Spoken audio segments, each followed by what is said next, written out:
નમસ્કાર, આપ જોઈ રહ્યા છો સ્પાર્ક ટુડે ન્યૂઝ. દાહોદ જિલ્લા ધાનપુર તાલુકાના લીંબડી મેંદરી ગામેથી આશાપુરા માતાના મઢ માટે પગપાળા સંઘ રવાના થયો. અંદાજિત 40 જેટલા ભક્તો જોડાયા. માતાજીના રથ સાથે ભક્તિમય વાતાવરણમાં યાત્રા શરૂ થઈ.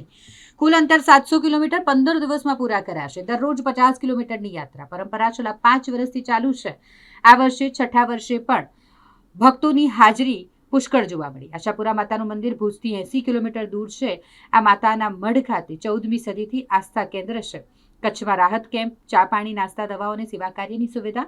સ્ત્રીઓ, યુવાનો સહિત વિવિધ વર્ગના ભક્તો ઉત્સાહભેર ભાગીદારી લેશે. અમે દાહોદ જિલ્લાના ધાનપુર તાલુકાના લીંબડી મેંદરી ગામથી માતાના મઢ આશાપુરા માતાના મઢ જવા માટે નીકળ્યા છે. અમારું ગ્રુપ શિવશક્તિ મંડળ ગ્રુપ અમારું. આજે અમે તારીખ 8/9/2025 બપોરના 1:30 વાગ્યાની આજુબાજુથી અમે નીકળ્યા છે. અત્યારે અમે દેવગઢ બારિયા પહોંચ્યા છે. અમારો ગ્રુપ 40 જણની આજુબાજુ છે અને દિવસના 40 થી 50